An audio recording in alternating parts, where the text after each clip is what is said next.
trechos do sermão O Profeta Elias, de Leonard Ravenhill. E eles lhe disseram: era um homem peludo e com os lombos cingidos de um cinto de couro.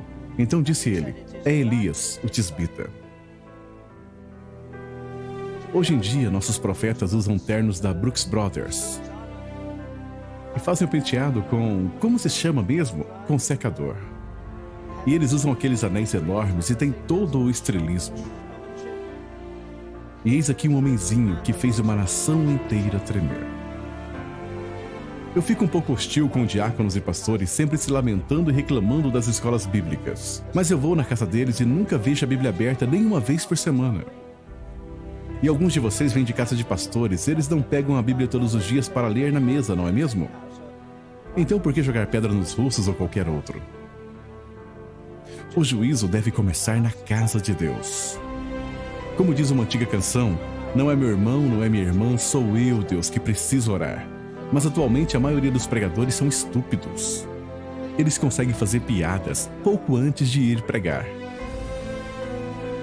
Eu vou dizer o segredo de pregar, não que eu tenha encontrado, eu só redescobri na palavra de Deus.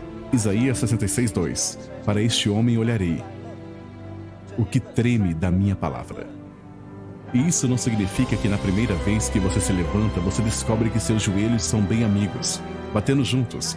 Não significa esse tipo de tremor, mas o tremor da incrível tarefa de representar um Deus santo no mundo profano. E então é Pedro que fala deles pregando com o Espírito Santo enviado do céu.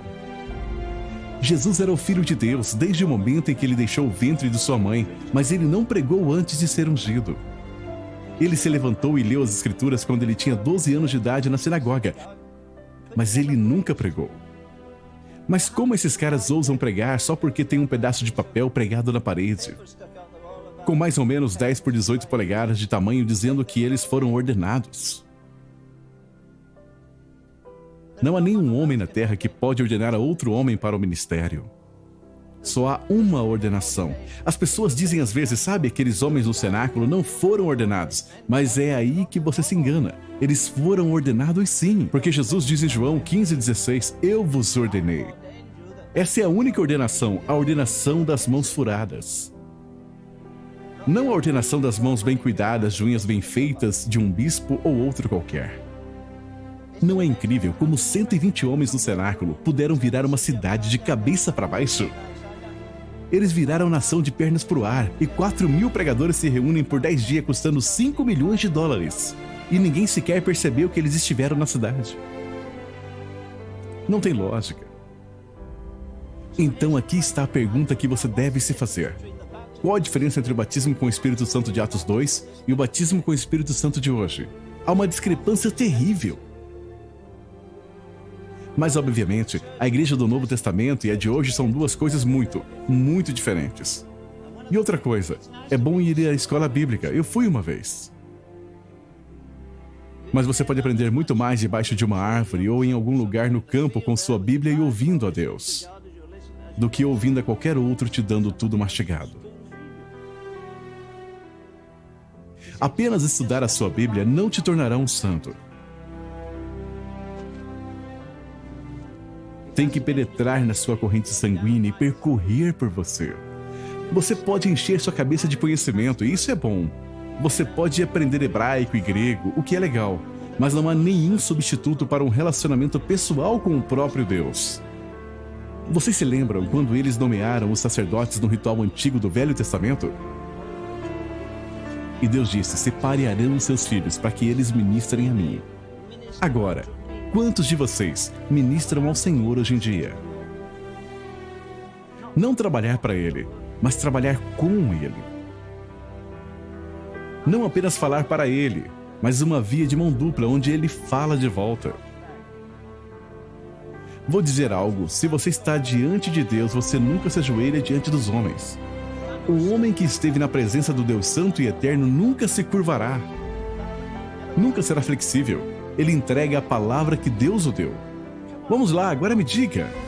Você gostaria de acordar de manhã e que Deus te dissesse vá à Casa Branca o mais rápido que puder e diga ao presidente Com todas as suas ocupações, nada é mais importante do que o que eu tenho a dizer. Eu estive com Deus e ele me disse que vai virar a chave do céu assim e vai fechar o céu para não chover mais. Agora vamos. Você ama os Estados Unidos o suficiente para mandá-lo à falência? É melhor uma nação ir gorda para o inferno ou ir magra para o céu? Mas esses homens amavam tanto a Deus que eles se machucavam quando Deus se machucava. Eles não se machucavam só porque os vizinhos diziam: quando vamos ter mais comida, quando os preços vão baixar, quando a economia vai se recuperar, quando a inflação vai diminuir. Quantos pregadores vocês acham que vão ao púlpito neste domingo dizer: escutem, os Estados Unidos passaram mais de uma semana machucando a Deus, quebrando os seus mandamentos. Estamos legalizando o aborto, estamos legalizando o homossexualismo. Estamos do lado do diabo. Você não se tornaria o homem do ano. Antes que você terminasse, os diáconos te fariam sair pela porta da frente. E a glória de Deus desceu. E numa noite ele disse: quantos de vocês creem que o Espírito Santo ainda é o mesmo? E que ele virá sobre as pessoas e quebrantará os corações? Venha até a frente. Milhares de pessoas foram até a frente. E ele disse: eu comecei a impor mãos e todos eles caíram no chão, mas eu nunca disse para eles fazerem isso. De repente alguém disse: oh, meus olhos foram abertos, eu posso ver. Oh, meus ouvidos foram abertos, eu posso ouvir. Oh, minha perna aleijada, eu posso senti-la. E eles começaram a pular e saltar, louvando ao Senhor. Sabe, não se faz isso em um culto decente. Só se faz isso em um culto indecente. Sabe, muitos de nós perderemos o status na primeira vez que o Espírito Santo descer num culto. Todos nós abandonaremos nossas críticas negativas também. Não é incrível como muitos pregadores acreditam na Bíblia de capa a capa até que realmente venha um miraculoso? Mas cristianismo que não é sobrenatural é superficial. Você não pode separar o sobrenatural deste santo e magnífico Deus que nós temos. Acho que uma coisa que me impressiona é como nossa memória é curta. Todos nós. Quão rapidamente esquecemos as misericórdias de Deus, quão rápido esquecemos os juízos de Deus. Você pode levantar todas as estatísticas, mas em nome de Deus, por que não paramos de olhar para as dificuldades e não olhamos para Deus? Então eis aqui um homem, ele orou e o fogo caiu, ele orou e o povo caiu, ele orou e a chuva caiu. Você gostaria que ele fosse diácono na sua igreja? Sabe, nós temos muitos Acabes hoje em dia, mas pouquíssimos Elias. Talvez devêssemos mudar a pergunta, não onde está o Deus de Elias, mas sim, onde estão os Elias de Deus? Você acha que está preparado? Seja você um professor aqui ou um aluno para ouvir a voz de Deus dizer: escute, eu quero você saia e encontre uma caverna e fique lá 3 anos e meio até ouvir a minha voz. E em seguida você vem e se levanta diante de reis e governadores. Eu digo isso com todo respeito. Sabe, não é muito difícil fazer gravações e agitar as pessoas. Não é muito difícil escrever livros, eu escrevo livros. Mas me diga, onde estão os homens que podem fazer cair fogo do céu hoje em dia? Qualquer um pode comprar nossas gravações. Quase todo dia as pessoas me perguntam: você está escrevendo outro livro? Você vai escrever algum livro sobre o trono do julgamento? Algum livro sobre adoração? Não precisa de muita coragem moral para sentar numa cadeira giratória, pegar minha Bíblia e anotar algumas referências e encontrar um monte de coisas acumuladas aqui na minha mente. Mas se eu encontrar Acabe pelo caminho? Aí um cara vai e deixa o machado voar, mas tem muita gente e ele não quer que ninguém perceba. Então ele tem que cortar a árvore com um cabo. Você acha ridículo, mas é isso que alguns de nós estamos fazendo. Você está tentando cortar a árvore com um cabo, apenas com o conhecimento da palavra de Deus.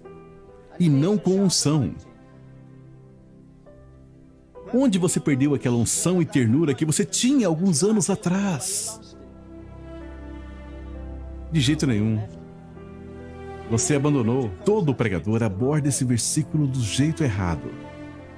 Você perdeu o primeiro amor. Não é isso que a Bíblia diz, ela diz, você abandonou o primeiro amor. Onde você pode recuperar aquela ternura, aquela intimidade que você tinha com Deus? Onde você fez uma escolha? Talvez você começou a flertar com uma namorada e negligenciou o estudo da Bíblia e da oração. Ou foi jogar handball ou qualquer outra coisa. Handball é pecado? Sim, é pecado se você amar isso mais do que Deus. Agora, não é suficiente confessar. Há algo além de confessar. Que precisa ser não só arrependimento, que precisa ser, quando for possível, claro, nem sempre é possível, mas deve haver restituição. Sabe, você pode perder a sensibilidade com Deus mesmo na escola bíblica. Eu creio que metade dos motivos de não termos avivamento é por não reconstruirmos nossos altares, não reparamos. Você ainda assim tem que voltar diante de Deus em humilhação e lágrimas e reparar o altar que foi derrubado. Aqueles votos que você fez e não cumpriu. Talvez você fez algo do tipo, semana passada eu vou orar pelo menos 1 hora por dia. Eu vou estudar a Bíblia pelo menos 1 hora além das minhas atividades da escola. Eu vou dar mais do meu dinheiro, ou algo do tipo. Qualquer voto que você tenha feito, qualquer voto que eu tenha feito, devemos reparar o altar. Eu creio que é um segredo, reparar o altar que foi derrubado.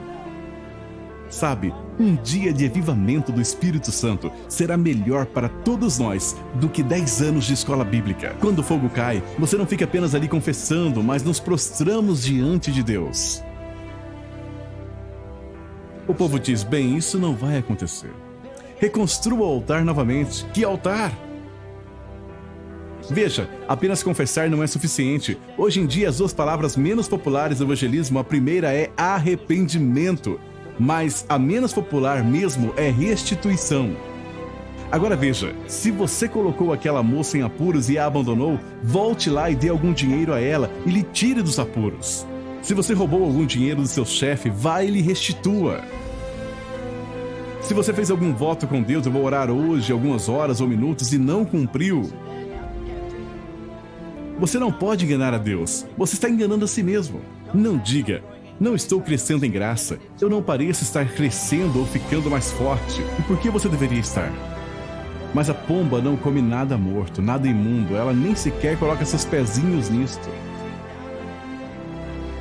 Essa é uma ótima ilustração, porque se você estiver morto nas suas ofensas, transgressões e na carne, o Espírito Santo não virá. Ele pode vir para te convencer e dar um impulso, mas ele não vai habitar no seu coração se tiver imundícia e corrupção aí. Você pode chorar, clamar e fazer todas as confissões, mas não receberá o Espírito Santo. Que frase forte. Louvado seja o nome do Senhor.